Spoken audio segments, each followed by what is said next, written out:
An addiction to gardening is not all bad when you consider all the other choices in life. Cora Leah Bell.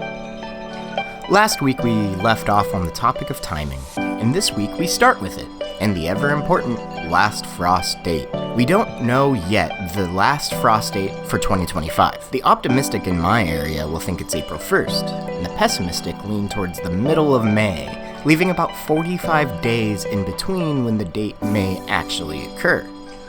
You can search your zip code's last frost date and find some websites that will give you a single date, like almanac.com, and others that provide a range of dates with probabilities, like garden.org. Most seed packets will tell you a planting date using ranges like 12 to 8 weeks before your last frost date. 12 to 8 weeks before April 15th is now. So let's start with what I am sowing this week. Lettuces, onions, artichokes, broccoli, Brussels sprouts, leeks, and spinach. I'm also going to be sowing more every week afterward. Cauliflowers and cabbages, any brassica really. Most of the different herbs like oregano, parsley, sage, and thyme, but the most important to consider right now are the nightshades. Eggplants, peppers, and tomatoes.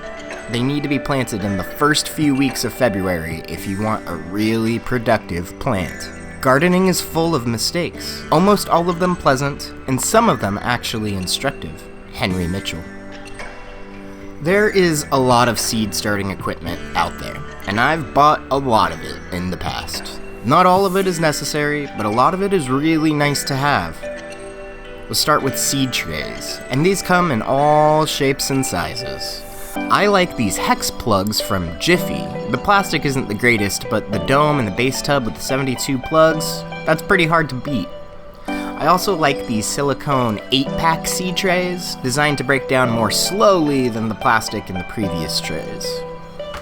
Another thing I think is worth the investment is heating mats. They take some getting used to, and they can definitely hurt your seed starting as much as they help, but overall I do find them to be worth it.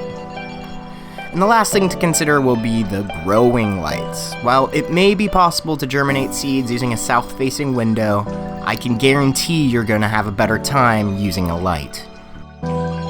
Another obvious thing you'll need is seed starting mix. And seed starting mix technically isn't soil, there's no dirt in it.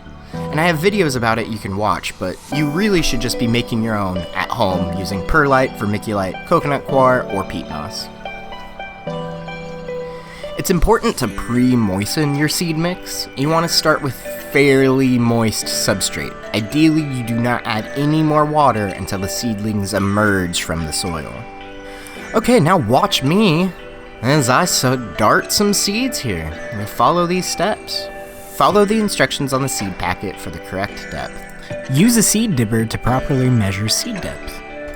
Plant those seeds. Put the filled trays in another tub for easy handling and even heat distribution on the heat mat. Place the trays on a heat mat and cover them with a plastic dome.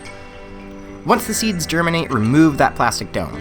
Forever, it won't be coming back. And turn off the heating mat. You'll now need to monitor your moisture levels in the seedlings. And just like that, another year of growing is upon us. Plant your alliums, nightshades, and herbs this month to be sure that they're ready for transplanting in the spring. Let's grow!